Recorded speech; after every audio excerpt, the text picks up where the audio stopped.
Shalom, kebenaran hari ini tanggal 26 Juni 2025 bertema mempergunakan mamon. Setiap kita akan menuai di kekekalan apa yang kita sudah tabur waktu di bumi. Kalau Tuhan masih beri kita umur lebih panjang, kita berutang kehidupan. Dan itu di luar kemampuan kita untuk mengerti, di luar pengertian kita. Tuhan sudah menambah tahun umur kita, memberi kesempatan supaya pada hari pemecatan kita siap menghadapi kekekalan.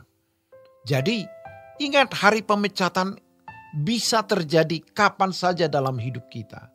Bukan hanya kepada orang tua, juga anak-anak muda. Sebab kematian itu bisa datang setiap saat. Kalaupun kalian anak muda belum meninggal dunia di usia muda, tapi kalau tidak segera bertobat, dunia akan mewarnai sampai menjadi permanen rusak dan tidak bisa diperbaiki lagi. Mungkin tidak menjadi orang bejat, tidak menjadi orang yang tak beradab, masih tetap jadi orang baik-baik, santun. Tetapi dia tidak menjadi manusia sesuai rancangan Allah semula. Anak muda tersebut gagal jadi man of God karena dunia mewarnainya. Mungkin dia tidak meninggal di usia muda. Tapi kalau tidak bertobat sedini mungkin, dunia akan merusaknya. Sampai tingkat tidak bisa diperbaiki menjadi sesuai rancangan Allah semula. Akhirnya dia tidak mencapai kesempurnaan seperti yang Allah Bapa kehendaki. Oleh sebab itu harus sedini mungkin bertobat. Nah, bagi kita yang sudah berumur, kesempatan kita tidak banyak. Kita harus mengejar ketertinggalan kita. Namun ingat bahwa waktu itu makin singkat dalam perjalanan waktu. Dan kita tidak tahu kapan hari pemecatan kita. Adalah bodoh kalau kita tidak bersiap-siap. Yang dikatakan di Lukas pasal 16. Mengajar kita untuk bersiap, berjaga menyongsong, mengantisipasi hari pemecatan kita. Goreskan pesan ini di hati supaya kita keluar dari rutinitas hidup yang salah dan masuk ke dalam rutinitas hidup yang benar. Yang mempersiapkan diri kita untuk menuai kekekalan yang indah harus dimulai hari ini. Lukas 16 ayat 9. Dan aku berkata kepadamu, ikatlah persahabatan dengan mempergunakan mamon yang tidak jujur, supaya jika mamon itu tidak dapat menolong lagi, kamu diterima di dalam kemah abadi.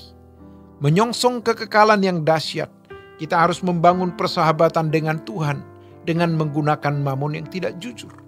Mamon yang tidak jujur ini maksudnya segala sesuatu yang bisa menipu kita. Misalnya kekayaan dunia. Sebab uang bisa memikul segala masalah hari ini. Uang bisa menyelesaikan. Tapi mereka lupa bahwa uang sebanyak apapun tidak bisa mengatur seseorang masuk surga atau neraka. Uang tidak bisa dipakai menyuap Tuhan. Uang bisa membawa kita pergi kemanapun, tapi uang tidak bisa membawa kita ke surga. Uang bisa mengatur siapapun di bumi, tetapi uang tidak bisa mengatur Tuhan. Ikat persahabatan dengan Tuhan, jangan ikat persahabatan dengan mamon, karena ia menipu. Sebab semua kekuatan materi akan lenyap seperti uap. Bahkan tidak boleh punya uang banyak. Bekerjalah untuk punya uang sebanyak-banyaknya, supaya kita bisa menopang banyak orang. Namun, uang tidak bisa menjadi tempat kita bergantung. Tidak bisa menjadi pelabuhan hidup kita. Pelabuhan hidup kita tetap hanya Tuhan. Dan kita harus punya langkah-langkah konkret bersahabat dengan Tuhan untuk menuai kekekalan. Pertanyaannya, sudahkah kita membuat ikatan, untayan persahabatan dengan Tuhan secara konkret hari ini? Sudahkah kita melakukan apa untuk mengejawantahkan, mewujudkan persahabatan dengan Tuhan? Maka kita harus punya persahabatan nyata dengan Tuhan. Jangan melukai dia. Hanya dengan menjaga perasaan Tuhan, melayani perasaan Bapa, maka di matanya kita istimewa.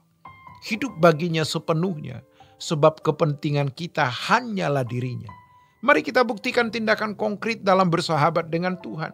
Kita gunakan apapun yang bersifat sementara di bumi untuk menjadi alat bersahabat dengan Tuhan. Waktu, tenaga, harta, talenta, prestasi studi, prestasi karir, semua bisa kita gunakan untuk Tuhan. Demikianlah kebenaran hari ini. Tuhan Yesus memberkati. Sola Gracia.